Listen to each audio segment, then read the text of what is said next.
এবং বিকল্প নেতৃত্বকে বেছে নেবেন এবং এই জুলাই গণঅভ্যুত্থানের ঘোষণাপত্র, মৌলিক সংস্কার, জুলাই গণহত্যার বিচার এবং নতুন সংবিধানের জন্য আমরা লড়াই করছি।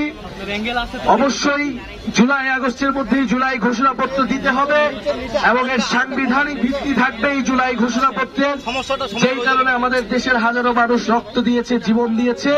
আমরা তাদেরকে স্মরণ করতে চাই, তাদের আত্মত্যাগ। সেই আকাঙ্ক্ষার ভিত্তিতে বাংলাদেশ হবে। ঠাকুরগাঁও আমরা জানি কৃষক সমাজ এখানে অবহেলিত রয়েছে, তারা তাদের ফসলের ন্যায্য মূল্য পায় না। আমরা সেই কৃষকদের জন্য কাজ করতে চাই। সেই কৃষকের সন্তানেরা এই ঢাকা বিশ্ববিদ্যালয় সহ বিভিন্ন বিশ্ববিদ্যালয়ে পড়ে, তারাই কিন্তু এই গণ অভ্যুত্থান শুরু করেছিল। ফলে এই কৃষকের সন্তান এবং এই কৃষকের মাটি থেকেই, ঠাকুরগাঁও থেকে আমরা আমাদের নতুন বাংলাদেশের স্বপ্নের কথা বলছি। আমরা জানি ঠাকুরগাঁও এলাকা এবং উত্তরবঙ্গের সীমান্তবর্তী এলাকায় সীমান্ত হত্যা একটি বড় সমস্যা।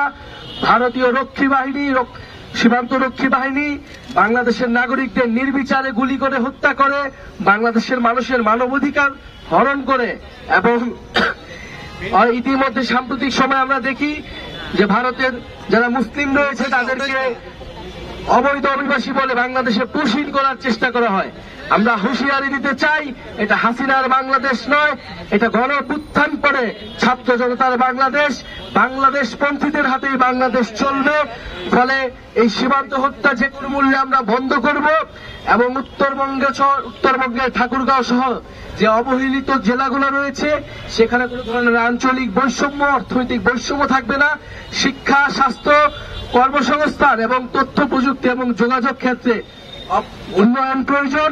এই উন্নয়ন শুধু ঢাকার উন্নয়ন হবে না, বরং প্রান্তের যে জেলা ঠাকুরগাঁও জেলা সহজেই প্রান্তের সকল জেলার উন্নয়ন যেদিন হবে সেদিনই আমরা প্রকৃত উন্নয়ন হিসেবে এটা গ্রহণ করব।